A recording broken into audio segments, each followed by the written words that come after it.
La primera maleta cayó por las escaleras antes de que Clara Benavente pudiera tocar el timbre.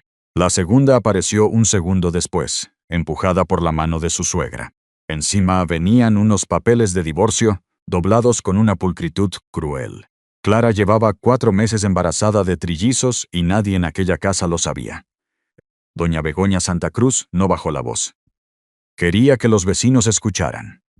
7 años fueron suficientes, Clara. Mi hijo necesita una mujer que pueda darle un futuro. No una esposa que solo ocupe sitio. Clara se quedó inmóvil en el descansillo del edificio, con el abrigo todavía mojado por la llovizna de Madrid. Dentro del piso, Álvaro no salió a defenderla. Estaba de pie junto a la puerta del salón, pálido, con la mirada clavada en el suelo. A su espalda, Inés Villalba sostenía una copa de vino blanco y llevaba puesta una bata de seda que Clara reconoció de inmediato. Era suya. Y antes de seguir, dime algo con el corazón en la mano.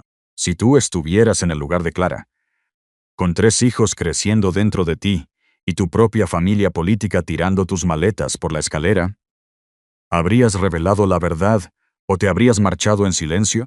Suscríbete al canal y escribe en los comentarios qué habrías hecho, porque lo que Clara cayó esa noche fue mucho más peligroso que cualquier grito. Ella no recogió la maleta de inmediato. Primero miró los papeles. No eran solo documentos de divorcio. Había una carta del abogado familiar, una copia de la escritura del piso y una lista escrita a máquina con los objetos que, según doña Begoña, Clara tenía permiso para llevarse. Todo estaba preparado. No era una discusión, no era un arrebato. La habían sacado de su casa como se retira un mueble viejo antes de colocar uno nuevo. Entonces Clara vio otro detalle. Sobre la mesa del recibidor había un llavero dorado con una cinta roja. No era el suyo. Junto a él, un sobre pequeño llevaba escrito el nombre de Inés con la letra firme de doña Begoña. Clara sintió que algo frío le subía por la espalda. Álvaro murmuró su nombre, pero no avanzó. Doña Begoña, en cambio, sonrió apenas, como si la escena hubiera salido exactamente como la había calculado. Clara llevó una mano al vientre. Debajo de la tela, 3 vidas pequeñas seguían latiendo, sin saber que acababan de ser expulsadas de una familia que todavía no conocía su existencia. Podía sacar la ecografía. Podía decirlo allí mismo. Podía convertir aquella humillación en súplica, en arrepentimiento, en una falsa reconciliación. Pero entendió algo con una claridad terrible. Si hablaba, no la iban a proteger. Iban a reclamar a sus hijos. Así que levantó la maleta rota, guardó los papeles sin firmar y caminó hacia el ascensor. Cuando las puertas se cerraron, vio a Inés mirar hacia la habitación principal, como si ya supiera dónde iba a dormir, y Clara comprendió que no solo la estaban echando. Alguien llevaba semanas ocupando su lugar. El ascensor bajó despacio. Demasiado despacio para una mujer que sentía que el aire se le quedaba corto. Clara mantuvo una mano sobre el vientre y la otra alrededor del asa de la maleta rota. En el espejo pequeño de la cabina vio su cara pálida, el pelo pegado a las mejillas por la llovizna y los labios apretados para no romperse allí mismo. Cuando llegó al portal, el conserje levantó la vista desde su mesa. Don Eusebio llevaba 15 años trabajando en aquel edificio y jamás había mirado a Clara con tanta incomodidad.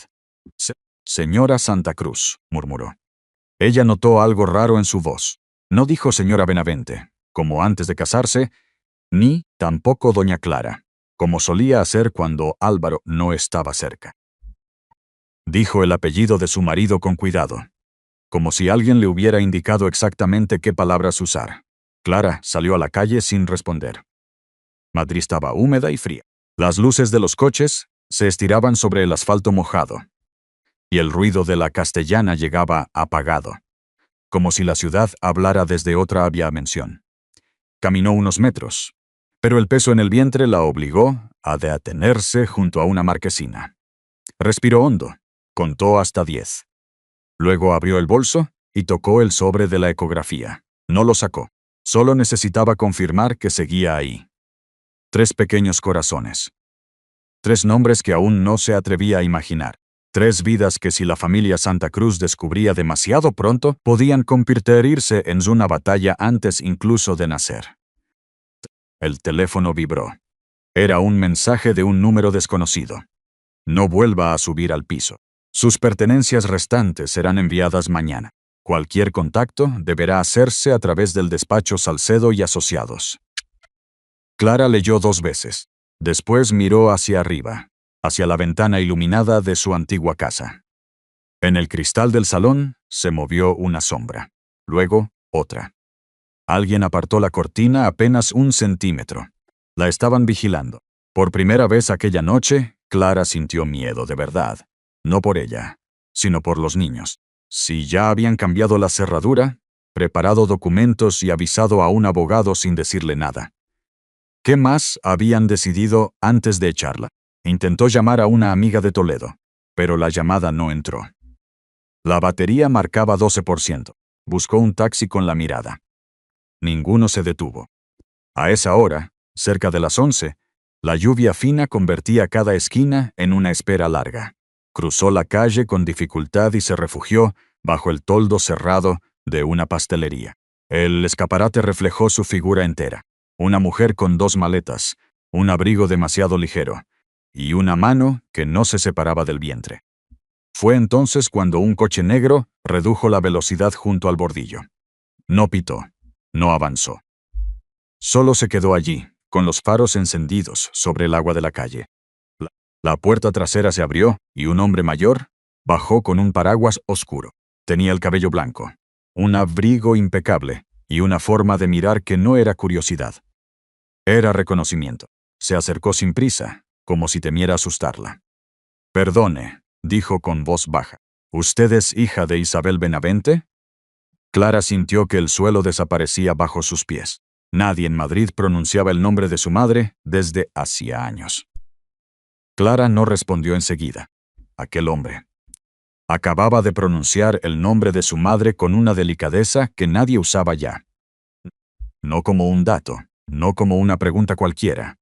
Lo dijo como se nombra algo que todavía duele. «Sí», contestó al fin. «Isabel Benavente era mi madre». El hombre bajó un poco el paraguas. Bajo la luz amarilla de la pastelería cerrada, sus ojos parecieron llenarse de una tristeza antigua. «Me llamo Rodrigo Aranda», dijo. «Conocí a tu madre en Toledo, hace muchos años». Clara sintió que debía alejarse. La noche ya le había quitado demasiado como para confiar en un desconocido. Pero él no se acercó más. Solo se quitó un guante, buscó en el bolsillo interior de su abrigo y sacó una fotografía pequeña, protegida dentro de una funda de cuero. Se la tendió sin tocarla. En la imagen había una mujer, joven junto al río Tajo, con un vestido claro y un libro apretado contra el pecho. Clara reconoció la sonrisa antes incluso de mirar bien el rostro.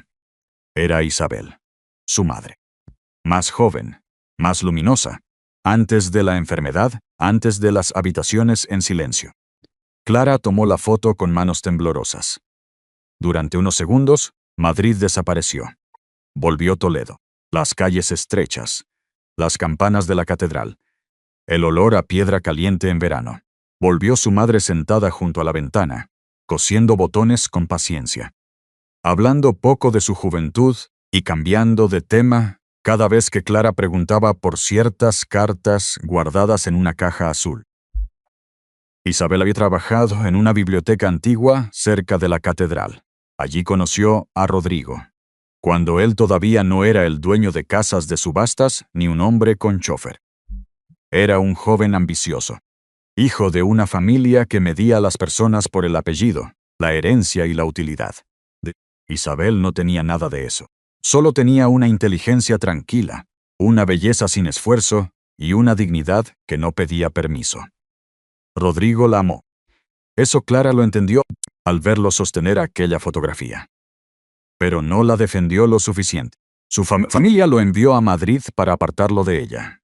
Y cuando regresó, Isabel ya se había casado con Tomás Benavente, un restaurador de cuadros religiosos que nunca fue rico. Pero sí bueno. Clara había heredado de Tomás el oficio. Aprendió a limpiar un lienzo sin borrar su historia. a reparar grietas sin fingir que nunca existieron.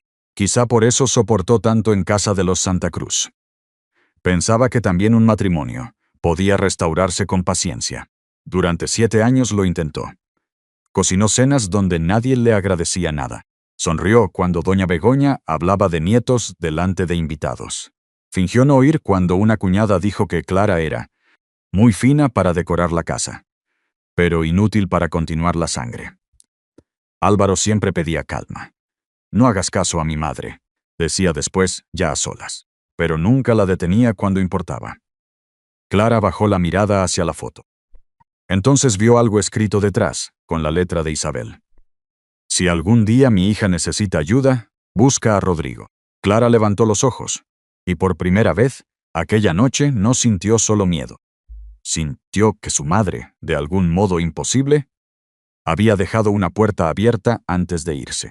Clara sostuvo aquella fotografía como si fuera lo único firme en medio de la noche. La frase escrita por su madre le pesaba más que las 2 maletas. Rodrigo no intentó tocarla ni consolarla de inmediato. Solo abrió un poco más el paraguas para cubrirle los hombros y miró hacia el edificio de donde acababan de echarla. Tenemos que irnos de aquí, dijo con voz tranquila. Si ya han llamado a un abogado, no conviene que sigas en la calle. Clara quiso contestar, pero el teléfono volvió a vibrar en su mano. Esta vez no era un mensaje. Era un correo electrónico del despacho Salcedo y Asociados. Lo abrió con dificultad, porque los dedos le temblaban por el frío. Y por algo más hondo que el frío. El asunto decía: notificación lo voluntario del domicilio conyugal. Clara leyó la primera línea y sintió que le faltaba el aire. Según aquel documento, ella había decidido marcharse por voluntad propia, tras diferencias irreconciliables. También indicaba que cualquier intento de regresar sería considerado una alteración de monstruosidad familiar. Más abajo, una frase le heló la sangre. La señora Clara Benavente no presenta cargas familiares reconocidas dentro del matrimonio. No presenta cargas familiares. Clara cerró el correo de golpe y apretó el móvil contra el pecho. Los niños se movieron apenas, como una respuesta pequeña desde dentro de ella. Nadie sabía que existían, y aún así, de alguna manera, ya estaban siendo borrados. Rodrigo notó el cambio en su cara. ¿Qué han hecho?, preguntó. Ella le mostró la pantalla sin poder decir palabra. El anciano leyó despacio. No levantó la voz. Solo endureció la mandíbula, y en ese silencio Clara comprendió que aquel hombre no era solo alguien amable. Era alguien acostumbrado a ver cómo se escribían las injusticias con lenguaje elegante. Eso no lo prepararon esta tarde, dijo él. Clara miró de nuevo hacia la ventana del piso. La cortina volvió a moverse. Entonces recordó pequeños detalles de las últimas semanas. Una llamada que Álvaro cortó al verla entrar en la cocina. Un cajón de su escritorio cerrado con llave. Doña Begoña preguntándole, con falsa dulzura, dónde guardaba sus documentos médicos. Inés apareciendo demasiado cerca en una cena familiar, vestida de blanco, mientras Begoña la presentaba como una amiga de la casa. No había sido una traición repentina. La habían ido empujando hacia la puerta paso a paso, con una paciencia limpia, calculada. El conserje salió al portal y fingió encender un cigarrillo. Pero no miraba la calle. Miraba a Clara. En la mano llevaba un pequeño sobre marrón. Rodrigo lo vio también. «Sube al coche», le dijo. Pero Clara no se movió. El conserje cruzó hasta ella, incómodo, con la cabeza baja. «Doña Clara», murmuró, esta vez usando su nombre. «Me pidieron que le entregara esto solo si usted seguía aquí». Clara tomó el sobre. Dentro había una copia de su historial médico antiguo, el de antes de conocer al doctor Mateo. Algunas páginas estaban marcadas con rotulador rojo. En la última, alguien había escrito a mano una frase breve. «Si habla del embarazo, tendremos cómo demostrar que no está bien». Clara levantó la mirada hacia la ventana iluminada, y por primera vez entendió que el peligro no era solo perder una casa. Querían quitarle también su voz. Rodrigo no esperó a que Clara terminara de entender aquella amenaza. Le quitó el sobre de las manos con cuidado. Lo guardó dentro de su abrigo y abrió la puerta trasera del coche. Ahora sí, dijo. Sube. Clara obedeció porque las piernas ya no le respondían igual. Dentro del coche olía a cuero limpio y a lluvia reciente. El conductor arrancó sin preguntar nada. A través del cristal, Clara vio alejarse el edificio donde había vivido 7 años. En una ventana, la cortina volvió a cerrarse. Fue un movimiento pequeño, pero suficiente para que ella entendiera que alguien estaba contando cada paso que daba. Rodrigo hizo una llamada breve. Mateo, necesito que vengas a casa, ahora, y trae tu equipo. No explicó más. Colgó y miró a Clara con una seriedad que no la invadía. Mi hijo es médico, dijo. Obstetra. No vamos a correr riesgos. Clara quiso decir que no hacía falta, que podía arreglárselas, que no quería deberle nada a nadie. Pero en ese momento una presión baja le cruzó el vientre. No fue dolor fuerte, pero sí un aviso. Se quedó quieta, respirando despacio, con los ojos cerrados. Rodrigo lo notó. No tienes que demostrar fuerza conmigo, dijo. Ya has demostrado demasiada esta noche. El coche salió del centro y tomó dirección a La Moraleja. Las luces de Madrid quedaron atrás, sustituidas por calles más silenciosas, muros altos y jardines oscuros detrás de verjas discretas. Y cuando llegaron, Clara vio una casa amplia de piedra clara, con cipreses a ambos lados de la entrada y un patio iluminado por faroles bajos. No parecía una casa hecha para impresionar, sino para proteger. Una mujer mayor abrió la puerta. Rodrigo la llamó Mercedes y le pidió una habitación caliente, agua, mantas y algo ligero para comer. Nadie preguntó quién era Clara. Nadie la miró de arriba abajo. Aquella ausencia de juicio fue tan nueva que casi le dolió. Mateo Aranda llegó 20 minutos después, con el pelo mojado y un maletín médico en la mano. Al verla, se detuvo. Clara, dijo, sorprendido. Ella también lo reconoció. Era el médico que meses atrás había mirado sus pruebas sin prisa. El primero que no había reducido su dolor a nervios o tristeza. Mateo no hizo preguntas delante de todos. Solo le pidió permiso para examinarla. En una habitación tranquila, escuchó los latidos con un monitor portátil. 1, 1, 2, 3. 3 sonidos rápidos, frágiles y firmes, llenando el silencio. Clara se tapó la boca con la mano. Rodrigo permaneció junto a la puerta. Al oír el tercer latido, bajó la cabeza. Tal vez por respeto. Tal vez porque el nombre de Isabel seguía flotando en la casa. Están bien, dijo Mateo. Pero necesitas reposo, control médico y 0 estrés. Clara, esto no es algo que puedas enfrentar sola. Ella miró hacia la ventana. Afuera, el jardín estaba quieto. Por primera vez, desde que salió del edificio, Sot no sentía que alguien fuera a abrir una puerta para echarla de nuevo. Más tarde, Rodrigo la llevó a una biblioteca. Abrió un cajón antiguo y sacó una caja azul, gastada en las esquinas. Clara dejó de respirar al verla. Era igual a la que su madre guardaba en Toledo.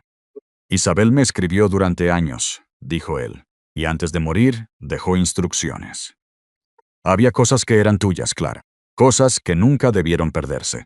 Dentro había cartas, una llave pequeña y un documento notarial con el nombre completo de Clara Benavente. Pero lo que la hizo temblar no fue el papel.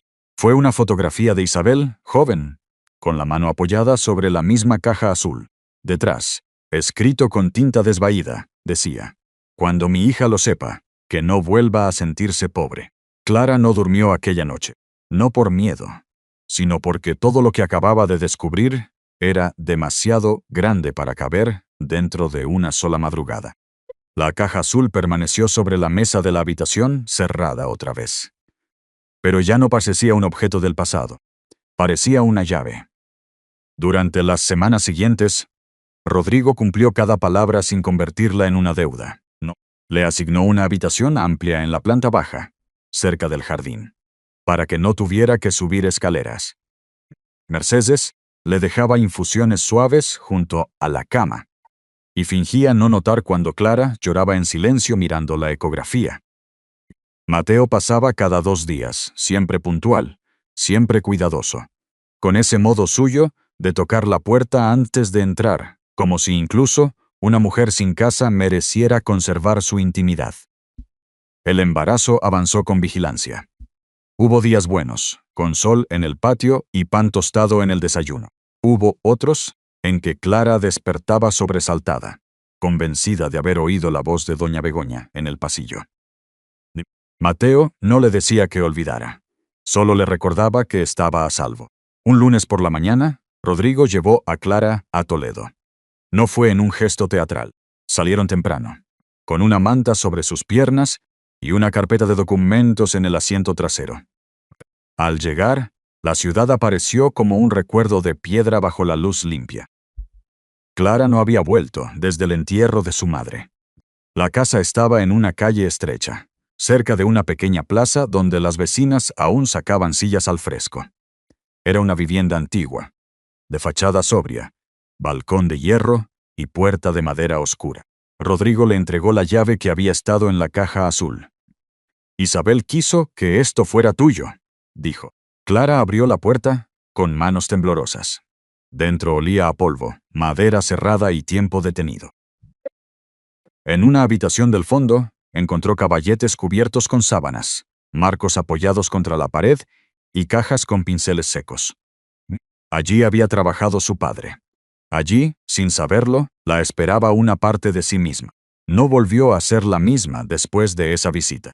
Con ayuda de Rodrigo, de un abogado serio y de un contable que hablaba poco, pero revisaba cada línea, Clara recuperó propiedades, derechos sobre varias obras antiguas y una pequeña participación en una sociedad de restauración, que Isabel había protegido a su nombre. No era una fortuna inmediata, pero era una raíz. Y Rodrigo supo hacer crecer esa raíz sin quitarle a Clara el mérito. Meses después, nacieron Nicolás, Gabriel y Alba, en una clínica privada de Madrid. Fueron pequeños, delicados, ruidosos desde el primer día. Clara lloró cuando escuchó los 3 llantos. No porque todo estuviera resuelto, sino porque por fin algo suyo había llegado al mundo sin pedir permiso a los Santa Cruz. El tiempo no borró la herida, pero le cambió la forma. Clara abrió el taller de Toledo bajo el nombre Fundación Isabel Benavente. Restauraba cuadros religiosos, documentos antiguos y piezas que otras manos habían dado por perdidas. La prensa local empezó a hablar de ella.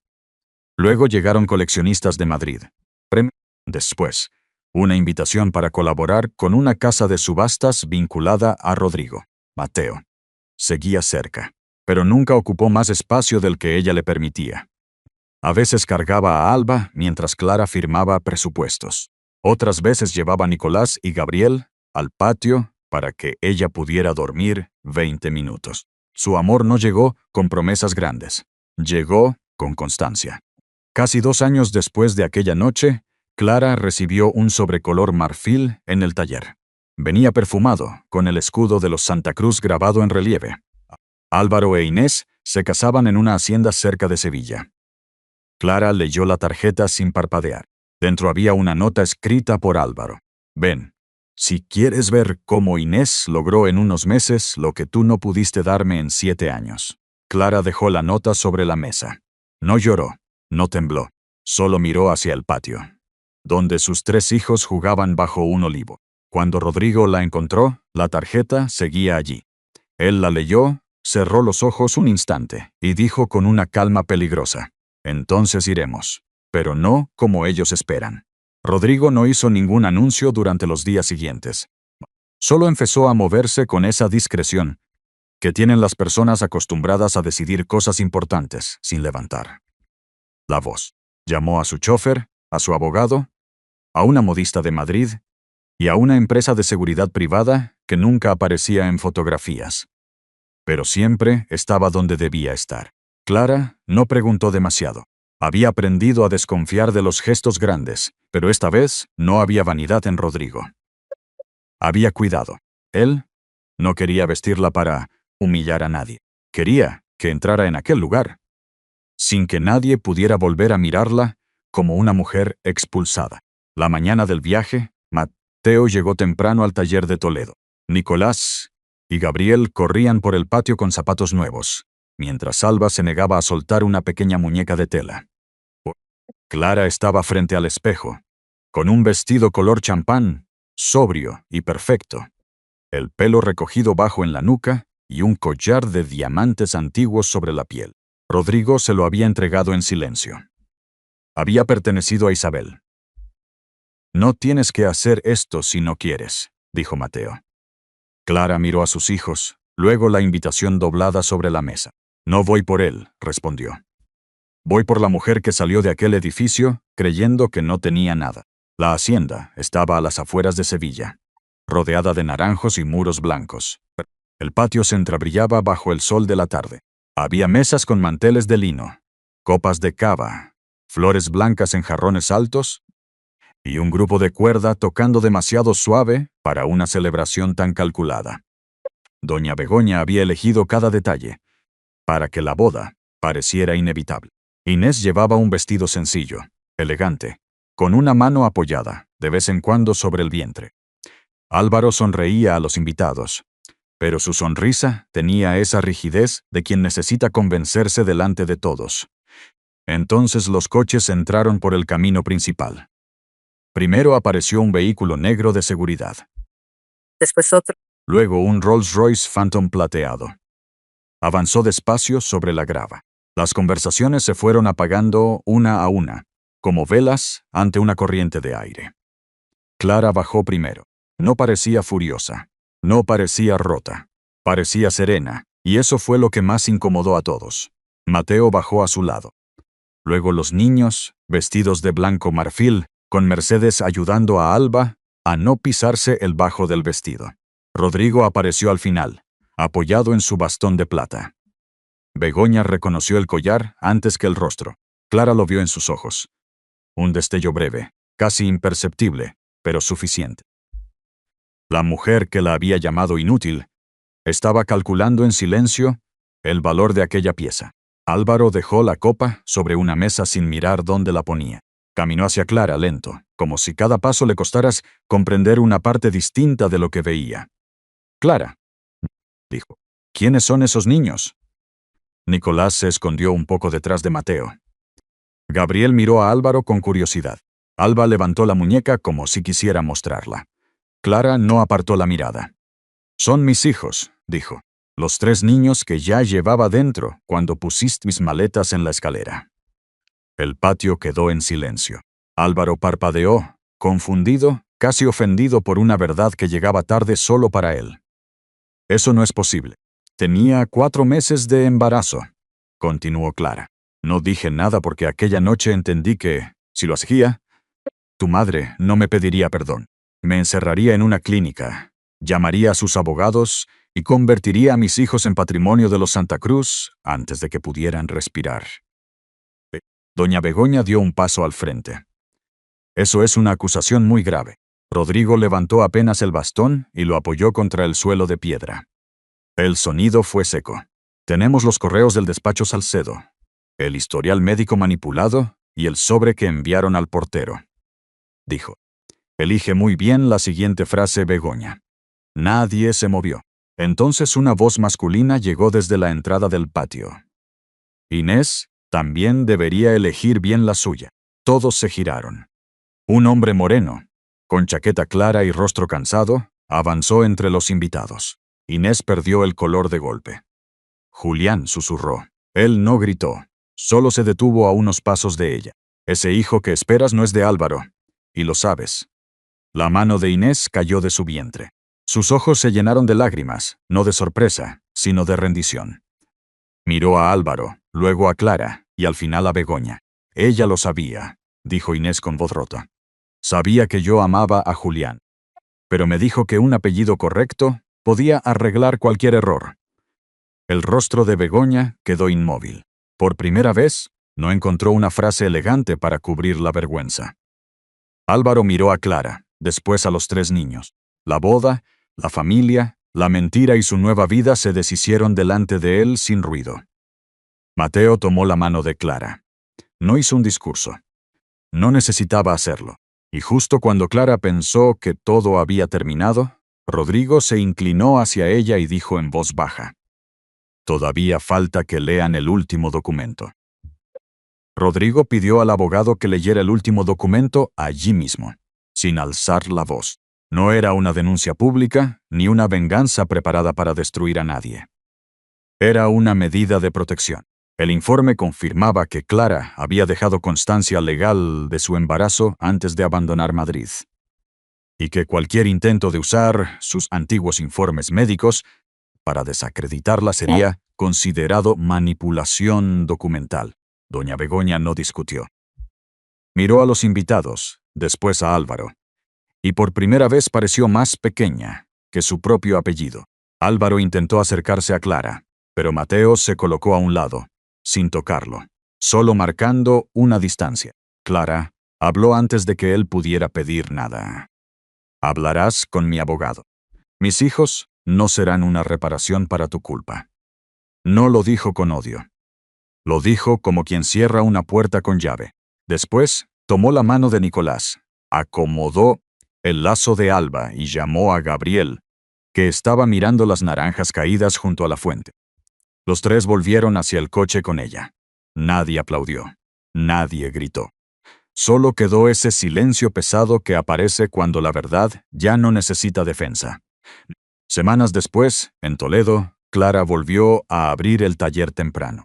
Barrió el suelo de piedra, colocó un lienzo antiguo sobre la mesa y preparó los pinceles finos que habían sido de su padre. Alba dormía en un cochecito junto a la ventana. Nicolás y Gabriel jugaban en el patio con una caja de madera vacía. Rodrigo leía el periódico bajo el olivo, fingiendo no emocionarse cada vez que alguno de los niños lo llamaba abuelo. Mateo llegó con pan caliente y 3 vasos pequeños de leche. Dejó las llaves sobre la mesa, besó a Clara en frente y no preguntó si estaba bien. Ya había aprendido que a veces estar bien empezaba por no tener que explicarse. Clara miró el cuadro frente a ella. La pintura estaba dañada, pero no perdida. Sonrió apenas, mojó el pincel y empezó a limpiar la primera capa de polvo. Afuera, la mañana entraba despacio por el patio de Toledo. Y por primera vez en mucho tiempo, Clara no sintió que estaba sobreviviendo. Sintió que estaba en casa. Hay traiciones que no solo rompen un matrimonio. Rompen la confianza con la que una persona mira el mundo. Clara no perdió únicamente una casa aquella noche. Perdió la idea de que callar siempre protegía, de que aguantar era una forma de amor, de que la dignidad debía esperar permiso para levantarse. Pero su camino también muestra algo que muchas personas olvidan cuando están heridas. La justicia no siempre llega haciendo ruido. A veces llega en forma de documentos guardados, de una mano que no invade, de una puerta abierta en mitad de la noche, de una verdad dicha con calma, delante de quienes apostaron por tu silencio. Clara no se salvó porque se volvió dura. Se salvó porque aprendió a estar despierta. Aprendió que confiar no significa entregarse sin mirar, que amar no obliga a dejarse borrar, y que perdonar el pasado no significa regalarle el futuro a quien lo destruyó. Después de una traición, lo más difícil no es demostrar que otros se equivocaron. Lo más difícil es no perderse intentando hacerlo. Clara recuperó su nombre, su voz y su paz cuando dejó de pedir un lugar en una mesa donde nunca la habían querido sentar, y eligió construir otra, más sencilla, más verdadera, suya.